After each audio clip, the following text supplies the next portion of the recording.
Hello students. So in our today's video we are going to learn about the last part of this chapter, that is magnetic properties of the solids. Okay. In our previous video we have learned about the electrical properties, and in today's video we are going to learn about the magnetic properties. So magnetic properties means what? That in presence of a magnetic field, what type of behavior they show generally. Okay, in the presence of a magnetic field, the solids behave in different manners. So depending on their behavior in presence of a magnetic field, they can be classified into the basic 5 categories. So the first type of the solid, that is paramagnetic. Okay, second type, that is diamagnetic.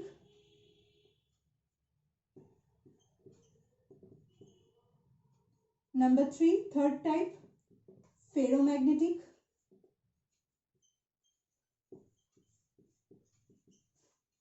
Fourth type, antiferromagnetic. And fifth type, that is ferrimagnetic.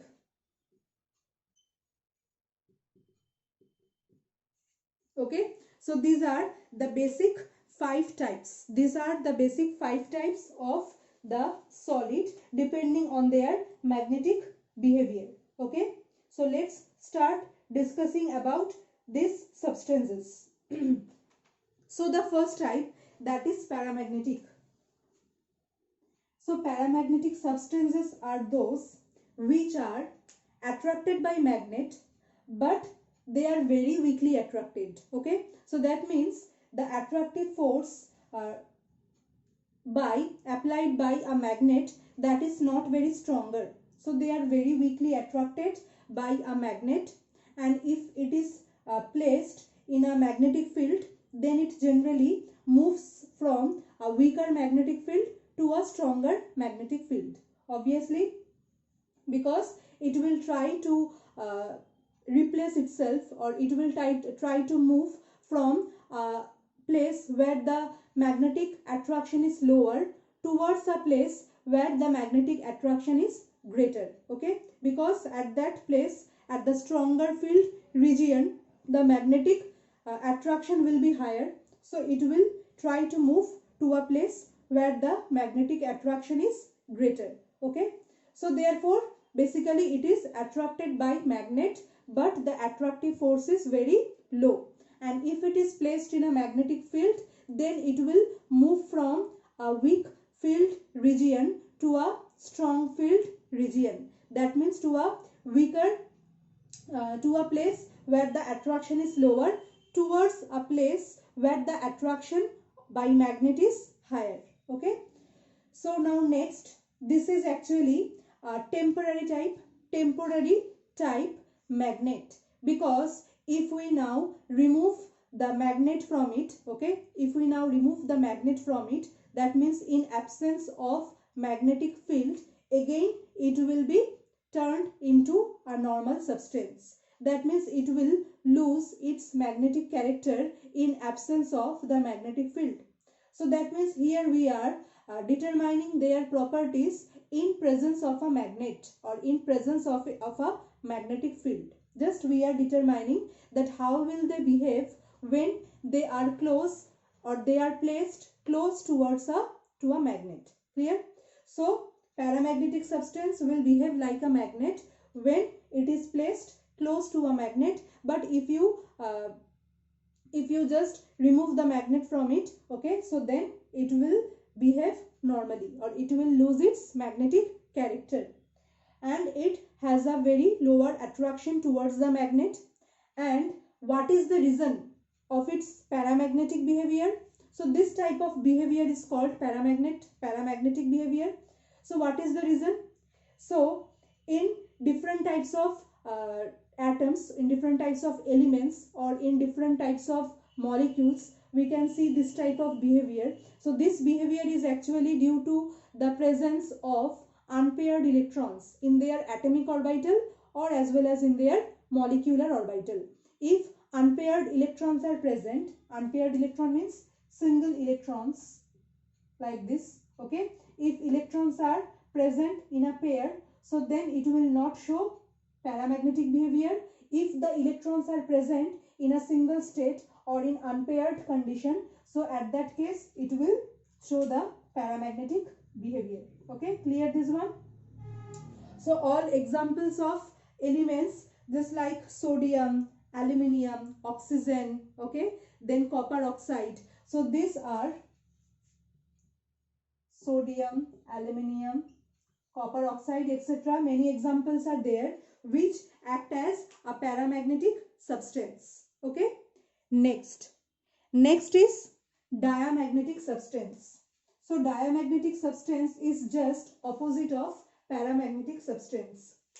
So this paramagnetic or diamagnetic already I think you have learnt in the chapter of coordination complex, right? So there different metals are there. Few of them behave in a paramagnetic way and few of them behave in a diamagnetic way depending on the presence of unpaired electrons or paired electrons. So just the opposite of paramagnetic, if electrons are present in pair, okay, if electrons are present in pair and if no unpaired electrons or no single electrons are present in its atomic orbital or in its molecular orbital, then in that case it will behave as a diamagnetic substance, okay.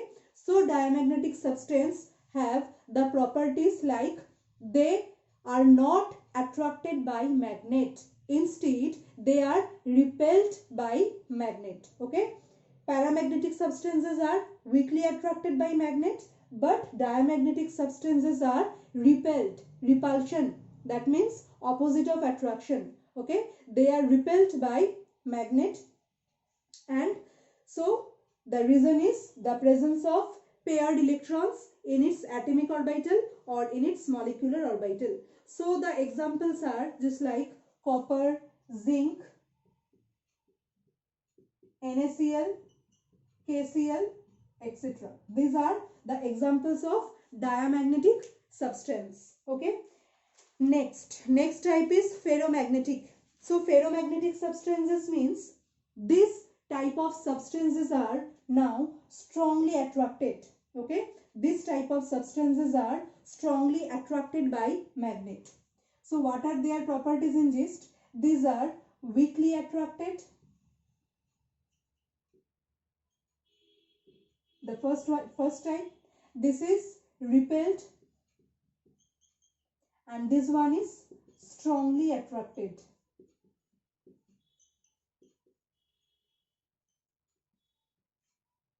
Okay. So actually in ferromagnetic substances in the solids, okay, which act as ferromagnetic substance, there are many small regions present in it which act as small or tiny magnets.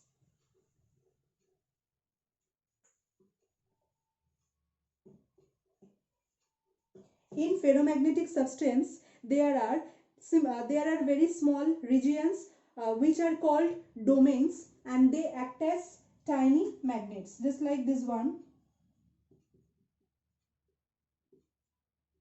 Suppose many atoms are there, okay, many electrons are there having different type of spin, okay, just like this electron is having magnetic spin, okay, towards this direction. This electron is having magnetic spin towards downward direction. So these are their magnetic spin. So because of the magnetic spin, they can act as tiny magnets, okay. So these are individually called domains. These are individually called domains which act as tiny magnets. These are actually the spins, magnetic spins of the electrons. So when there is no magnetic field applied from outside, that means when there is no magnet that is present in vicinity of that substance, okay, when no magnet is present in close to the substance, so in that unmagnetized condition means what? When no magnet is present in its close vicinity. that means no magnetic field is working here. So at that unmagnetized condition, all of them are having just the opposite spin, right? It is having upward spin, it is having downward. Again, these two are opposite, these two are also opposite. So the total magnetic quantum number for it is 0. The total magnetic quantum number for this substance is 0. That means at that time it will not act as a magnet, and it will not be attracted by any magnet, or it will not attract any magnetic substance also. Now if we bring one magnet close to this ferromagnetic substance, then what will happen? Then suppose if this is a magnet that is brought close to the substance, and if the direction of its magnetic field is in the upward direction, if the direction of magnetic field of this magnet towards in upward direction, then what will happen? Then all the electrons that are present here, they will arrange its spin, they will arrange their spins, magnetic spins, towards the direction of the external magnetic field. So all of them will arrange their magnetic spin towards the direction of the external magnetic field. Okay, so if this external magnetic field is in upward direction, then all of them will be in upward direction. If it is in the downward direction, so then all will be arranged in the downward direction. So now see here, the total magnetic moment is now not 0. The total magnetic moment is now greater than 0, obviously, and it will be having a value, a large amount of value. Okay, so because of the higher value of magnetic moment, so now it can act as a strong magnet. Okay, and it will be attracted very strongly by the magnet. Okay, so these are called ferromagnetic substances. And not only this can also act as a permanent magnet. This type of substance can act as a permanent magnet, because if you now remove the magnet from its vicinity, still the electrons will not change their spin. So the electrons will still be kept in its arrangement. So therefore the magnetic moment will not change. Okay, the magnetic moment will kept constant. So because of this can act as a very strong magnet as well as a permanent magnet. So the example of a strong and permanent magnet is ferromagnetic substance. Okay, so the examples are just like different type of magnetic substances like iron, cobalt, nickel. Okay, so these are the examples of ferromagnetic substance. Clear? Next type of substance which act as antiferromagnetic. The next type, that is anti. Okay, so in case of antiferromagnetic substance, so these are not attracted by the magnet, because they are having their total magnetic moment equal to 0. Because after bringing it close to a magnet, still it will have a net magnetic moment 0, because of the opposite arrangement of their magnetic spin. So in case of ferromagnetic substance, the total magnetic moment is 0. So therefore it is not attracted by a magnet. So the examples are also different type, just like manganese oxide, manganese dioxide, vanadium trioxide. So various examples are there.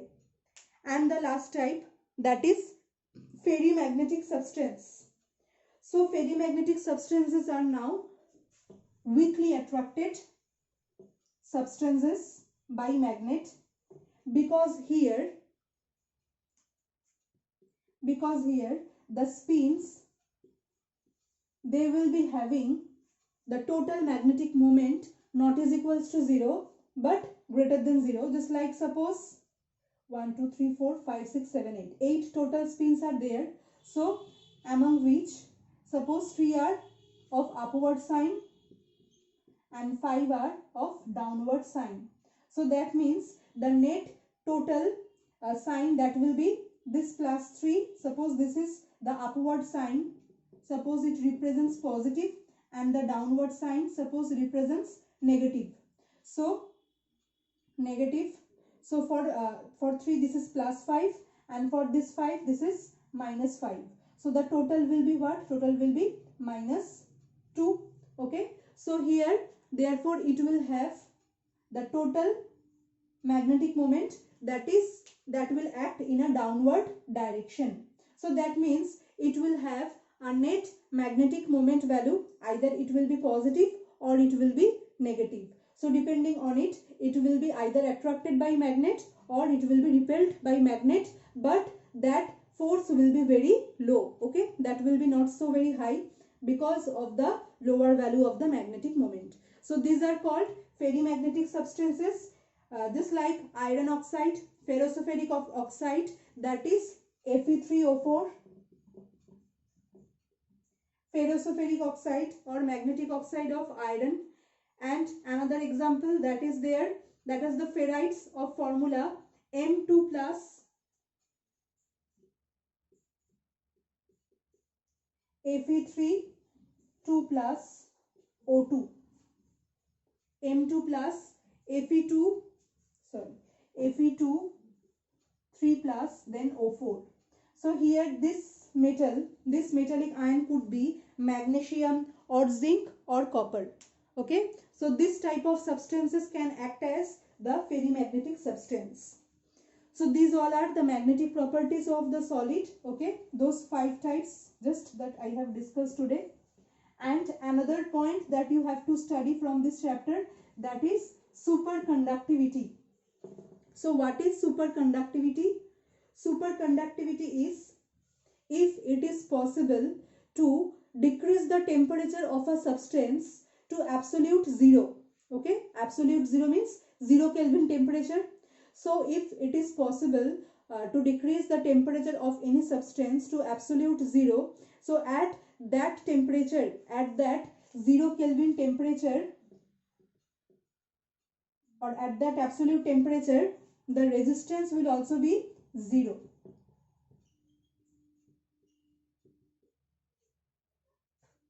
Because resistance depends on temperature. If the temperature decreases, resistance will also decrease. So resistance will become 0. So when the resistance is 0, so then the electrical flow, or then the what I will say, then the flow of the current, or then the electrical conductivity, it will having its maximum value.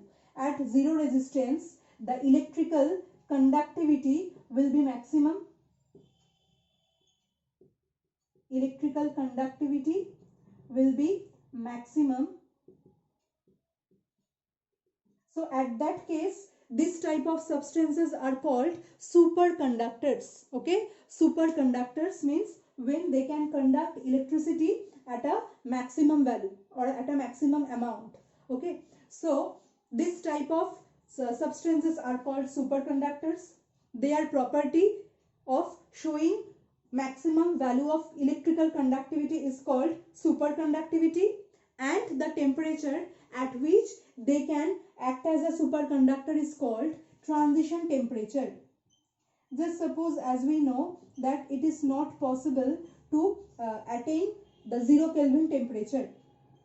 So therefore many substances are there which show the superconductivity in a temperature region from 2 Kelvin to 5 Kelvin. In this range, okay, in this temperature range 2 Kelvin to 5 Kelvin, many substances are there which can act as the superconductors. So this temperature range is also called transition temperature range, and the temperature at which it can act as a superconductor is known as transition temperature. So this activity was first discovered by scientist Kamerlingh Onnes. Okay, scientist Kamerlingh Onnes, who first discovered that mercury that can act as a superconductor at a temperature of 4 Kelvin. Okay, so this is the activity. And the next point, that is Curie temperature. That is the last topic for this chapter as well as for today. So what is Curie temperature? So the temperature at which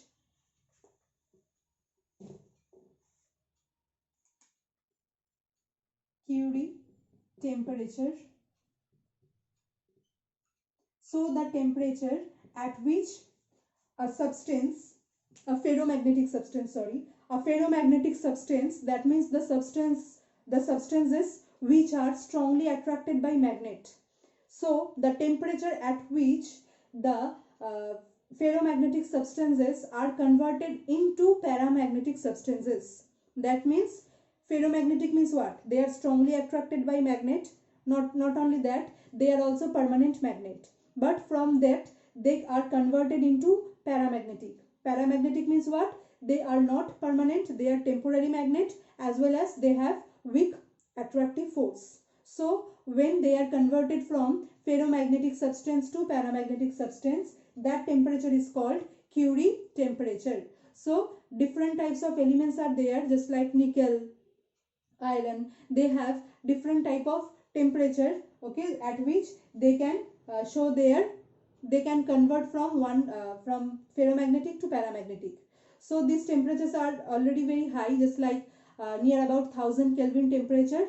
Normally they show these properties, okay, just like for iron show this type of conversion at a temperature of 1033 Kelvin. Then nickel is there. Nickel show this type of property at 6 to 9 Kelvin. So at extremely high temperatures, they can be converted from the ferromagnetic substance to paramagnetic substance. So this temperature is called Curie temperature. Okay. So the chapter is completed. So in our next class, we will start the chapter that is chemical kinetics. Thank you everyone for watching this video. Have a good day.